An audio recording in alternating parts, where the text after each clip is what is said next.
प्यारे दोस्तों साथियों, इंजीनियर विष्णु अग्रवाल का नमस्कार। आज मैं एक बार फिर बात कर रहा हूँ कि इजराइल और ईरान की जो लड़ाई चल रही थी पिछले 12 दिन से, 13 जून से की सुबह से, आज जो है सुबह इसका सीज फायर हो गया। डोनाल्ड ट्रंप साहब ने अनाउंस कर दिया सीज फायर, और 3 दफ़े उनको अनाउंस करना पड़ा। वो जो सीज फायर का उन्होंने अनाउंसमेंट किया, क्यों किया? क्योंकि ईरान ने जो गल्फ में 2 यूएस के बेसेस हैं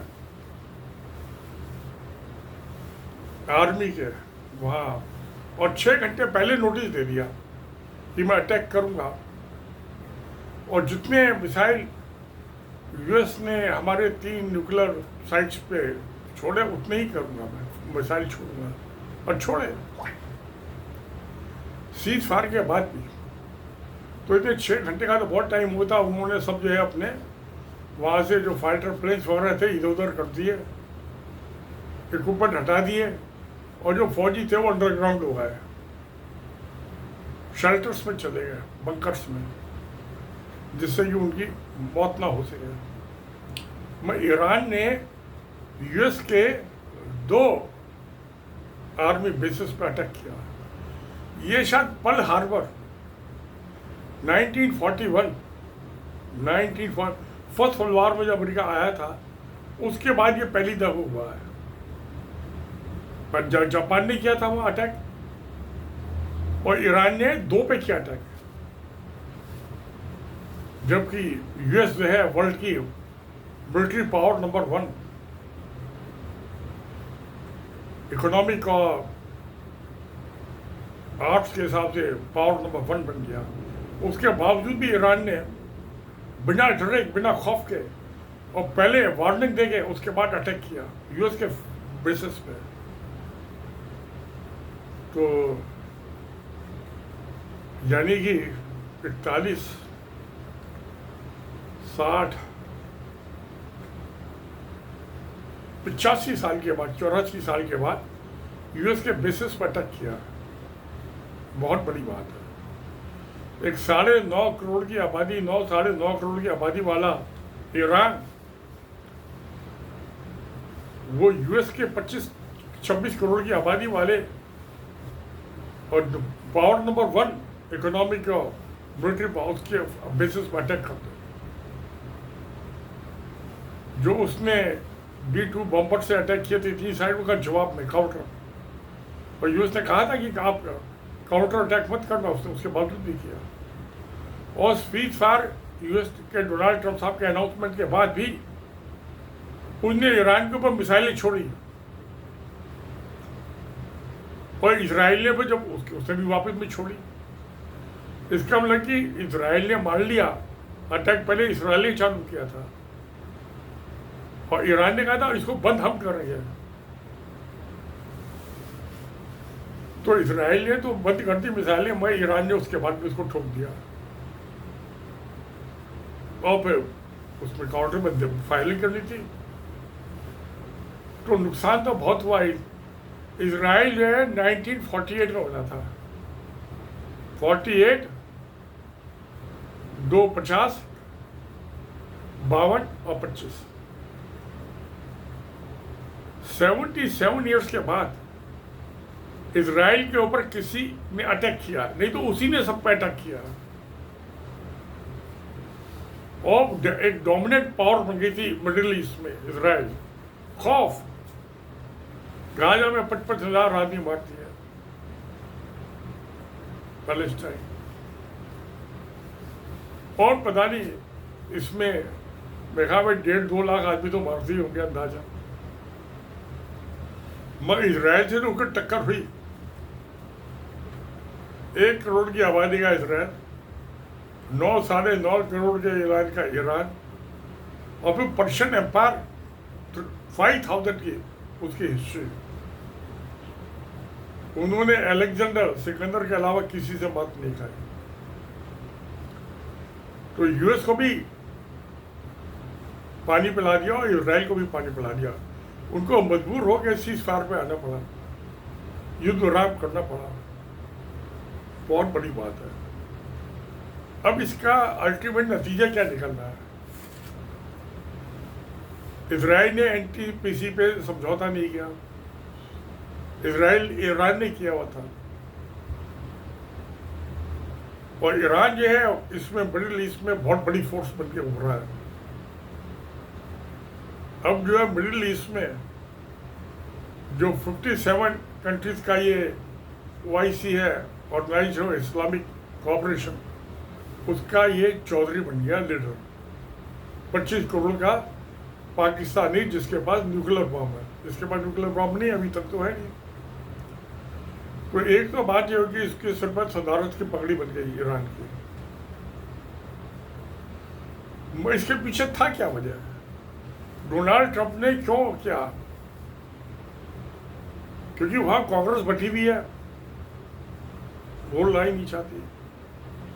वो खुद भी कि लड़ाई हम बंद करेंगे, जगह इसी को तो इलेक्शन जीत के आए थे, तो उनकी पार्टी भी बड़ा पोजीशन था। कांग्रेस डिवाइडेड थी, और जो लड़ाई चालू करने की परमिशन तो कांग्रेस की चाहिए, और वो डिवाइडेड थी, तो पता नहीं क्या होता।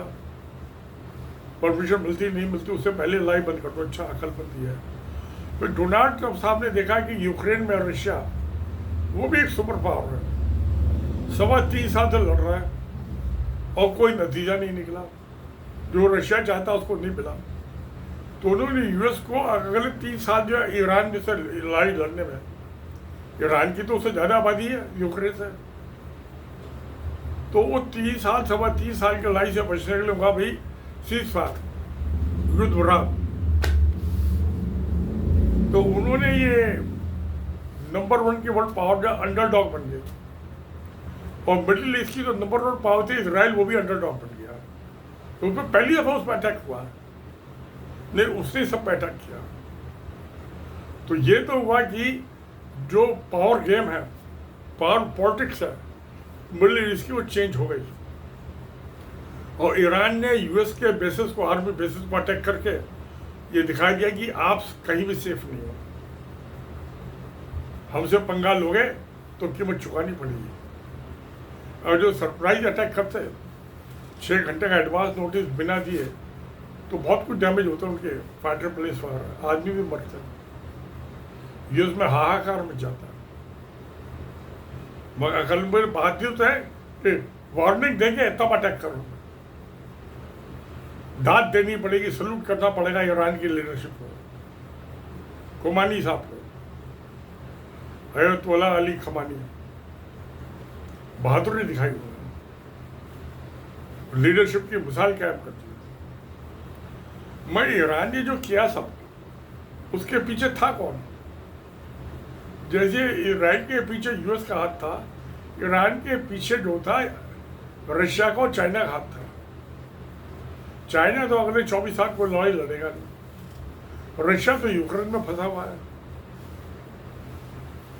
तो अब जो है इस मिडिल ईस्ट की पावर के बाद, मिडिल ईस्ट में पावर इक्वेशन बदल गई, संतुलन बिगड़ गया। अब यहाँ पे डोमिनेंट पावर हो गई ईरान, इजराइल की डोमिनेंस खत्म हो गई, यूएस का इंटरवेंशन भी खत्म हो गया। उसने जो 16-17 जो बेसेस बनाए हुए हैं, उनके लिए भी खतरा पैदा हो गया। सरप्राइज अटैक होता तो शायद कुछ आदमी की जान जाती। उनके वहाँ 25-30 फाइटर प्लेन्स हैं, वो सब उन्होंने इधर उधर भगा दिए, तो फ्लाई करके दूसरे बेस पे चले आओ। एक एक प्लेन जो है वो F-15 है वहाँ पे, एक एक प्लेन जो है 20-25 करोड़ डॉलर का है। उनको बचाने के लिए पासपोर्ट के दूसरे बेसिस पे भेज दिया। तो ईरान ने साबित कर दिया कि यूएस भी मिडिल ईस्ट में सेफ नहीं है। और दूसरी यूरोपियन जो नाटो कंट्रीज हैं, यूएस के बैक करना, उसने कहा ये बंद कर दूंगा समुद्र का रास्ता, हॉर्मुज़ जो है स्ट्रेट बंद कर दूंगा, तो पेट्रोल क्रूड ऑयल की कीमतें बढ़ जाती। उसको जो यूरोप को जो जाता है स्वेज कनाल के थ्रू, क्रूड ऑयल वहाँ से जाता है, वो ब्लॉक हो जाता है। रोजाना 20-25-30 टैंकर्स आते जाते हैं। तो यूरोप पहले कोरोना के बाद, कोविड-19 के बाद उसकी इकोनॉमी डावाडोल है। यूएस के ट्रम्प साहब प्रेशर कर रहे हैं तो अपने डिफेंस पे ज़्यादा खर्चा करो, जो करना नहीं चाहते डिफेंस। वो कहते हम क्यों, तो आपको डिफेंस का खर्चा आपका निपटा है। तो उधर ये क्रूड ऑयल को गैस की कीमत बढ़ जाती है। तो इसलिए जो नाटो है उसका लीडिंग मेंबर है यूएस। तो जो यूरोपियन यूनियन के कंट्री थे, इंग्लैंड, यूके, वो डिटैच हो गए, अलग हो गए। जाओ तुम लड़ते रहो हमारी बला से, हम तो अपना देखें, आप अपना देखो। तो ऐसे यूएस वीक हो जाएगा, उसका डॉलर वीक हो जाएगा, उसके डॉलर की डोमिनेंस खत्म होगी, जो कि चाइना चाहता है। तो आज जो है वर्ल्ड की पॉलिटिक्स में चाइना जो है नंबर 1। बहुत देर नहीं लगेगी, ये 2-4 साल में ट्रम्प साहब का 3.5 साल बचे, इनके जाते जाते चाइना वर्ल्ड की नंबर 1 पावर बन जाएगा। वर्ल्ड की फैक्ट्री तो आज ही है। यूएस को जो ट्रेड डील करनी पड़ी मजबूरी में हो गए। चाइनीज जो है ये कभी किसी से कंप्रोमाइज नहीं करते, अपने टर्म्स कंडीशन पे समझौते करते हैं। यही क्या जिनपिंग साहब ने झुकना पड़ा डोनाल्ड ट्रंप को, घुटने के बल ला दिया टैक्सेशन के मामले में, टैरिफ। और इधर इजराइल को घुटने पर टिका दिया और यूएस को भी घुटने पर टिका दिया, क्योंकि यूएस में लड़ना नहीं चाहता। वो यूक्रेन की तरह से अपनी पूछ फंसाना नहीं चाहता था ईरान में। घुसने के बाद निकलना मुश्किल हुआ था। एक जब उसकी आर्म फोर्सेस आ जाती, लैंड फोर्सेस, तो मुश्किल हो जाती है, जान फज्जत में पड़ जाती। इसलिए डोनाल्ड ट्रंप साहब ने अक्लमंदी की कि भाई सीज फायर कर दो, युद्ध विराम हो गया। युद्ध विराम के बाद भी ईरान ने इजराइल के ऊपर 6-8 मिसाइलें दाग दी युद्ध विराम के बाद भी।